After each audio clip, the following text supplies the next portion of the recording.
I am back to review all the single ladies on OWN. I admit, this show just ain't giving what it has supposed to give for me. It's low key boring. And I say that because I feel like these ladies are holding back and not telling us all the juicy stuff. I mean, their stories are very vanilla, I won't say scripted. I do believe all of these things happen to them, but they're giving us the PG version, I believe.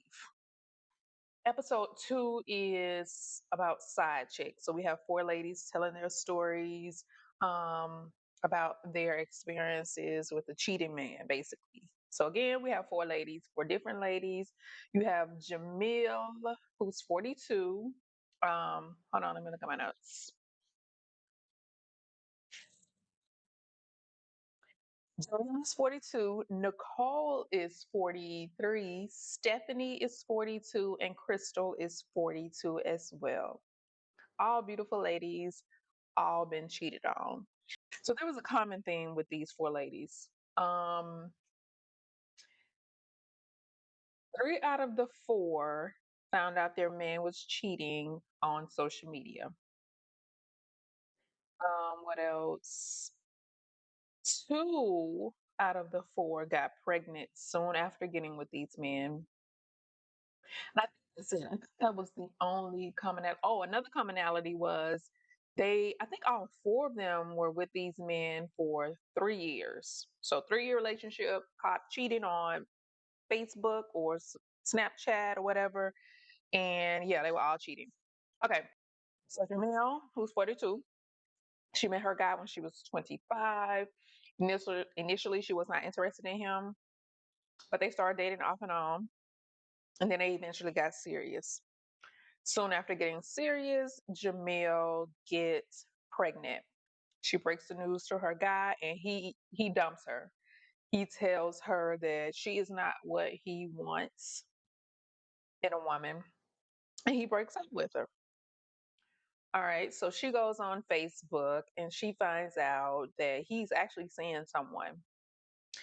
He apparently threw a birthday party for his significant other, and this woman was also pregnant. She was pregnant at the same time Jamil was pregnant. So Jamel put two and two together and found and determined that okay, he dumped me because I'm pregnant, she pregnant. I guess he couldn't deal with two pregnant women, plus the fact he's cheating. All right, so they break up. He's with this woman 2 years, and then he comes back to Jamel, who is more than happy to take him back. She takes him back, and it lasts just 3 months. Oh, she's had the baby, by the way, by this time. It lasts only 3 months. I guess he's still out here in these streets doing what he's doing. She did not say why they broke up the second time after 3 months. This is why I say I think they are sugarcoating these stories. I think these stories are more salacious than they are letting on. And I don't like that. Like if you're gonna be on TV in our faces, give us something. You give us something. These generic stories, been there, done that, heard these stories. They really basic. I need more than what they're giving. So they break up after just 3 months of together, 3 months together. Um, then he starts dating a new lady who will soon become his wife. While dating this woman, he starts to treat Jamel and the child differently. He's actually petitioning to get the child support lowered. I guess the court did not agree, and he retaliated. He pretty much said, I'll see her in 18 years. And that's pretty much where this story ends with Jamel. She doesn't tell us anything else other than the fact that um, she's forgiven him. She wish her daughter can have a relationship with her father, but she has forgiven and she has released. That's all we got. So this one is a little more interesting. Nicole, 43, she met her guy when she was in her 30s. He was a friend of a friend. They were together 3 years, but get this, he was unemployed and he was 10 years older than her. And they had great sex. Most unemployed guys do have great sex, but that's all it took to, you know, demonetized Nicole because she was all in it until she started getting anonymous letters in the mail. She said she got like 5 letters addressed to her, and the return address was her address. She said these letters were very specific. They were naming women. Basically, these letters were telling her that her man was cheating. Her man was not her man. And so she was so naive. She actually got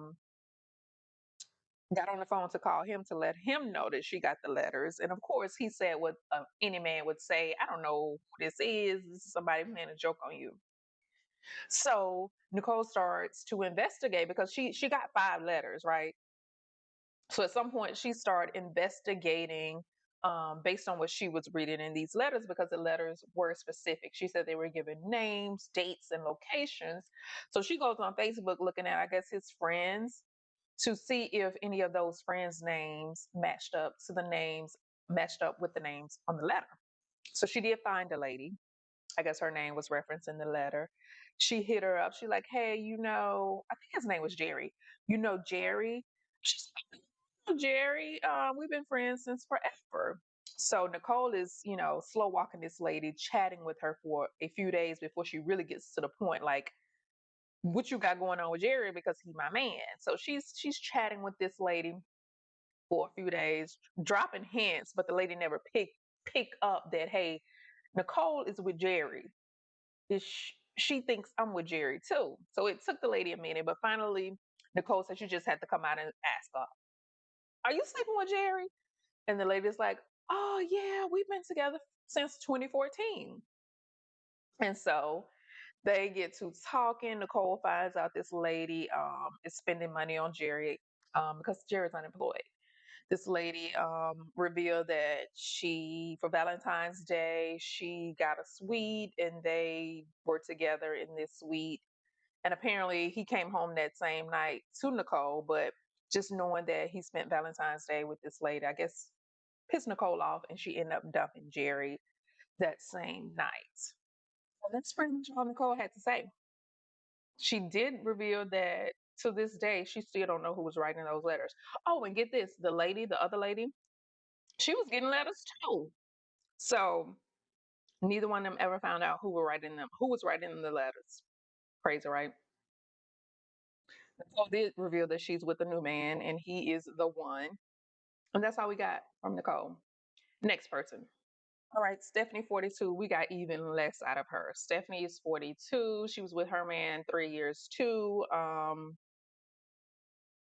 She really didn't say much other than one time he fake proposed. He got down on one knee and she was like, oh my God, what you doing? And he's like, sight. And she was talking about how hurt she was after that hearing. And she said that that should have been a red flag. Like, who does that? Who fake proposes? But he did that. She eventually found out he was cheating by popping up at his house, and she see him walking out with another woman. She confronts them, of course. She tell the other lady to move along, and she needs to talk to him. And he was like, "Yeah, that's my girlfriend. I like her," and they broke up. Nicole is currently single and she's dating. She's living in California. She said she has a roster, so Nicole is outside. I love that for her. Crystal is 42. Now, Crystal's story, she gives us a little more juiciness. Her story is a little more spicy than the other 3 ladies. So, Crystal is 42. She met her guy when she was 36. He was 26. Um, lived in different states. She met him when she came home to visit. She's originally from Arkansas. She lives in California. So, she's home visiting family. She meets him. They hook up. They have a long distance thing for a little bit. He comes to visit her in California and he never leaves. So soon after, she gets pregnant. He proposes. So she talked about how they did the whole marriage counseling thing just to make sure, they were ready for this, considering the age difference or whatever. She did say he was a flirt. And she was disappointed that, by the time he proposed, he had not changed his ways. So I guess he was still out here flirting in her face. So she wasn't happy about that.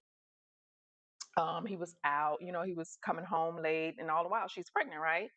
So he is living with her in California, but he eventually gets transferred to Texas for a job.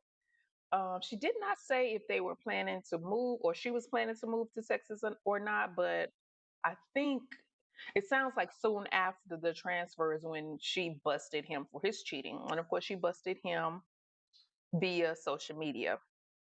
But before she was able to bust him, she found that he had a second phone. And when she got the phone, well, when she found the phone, she asked him about it. And of course, he was very secretive. He grabbed the phone, hid it, or whatever.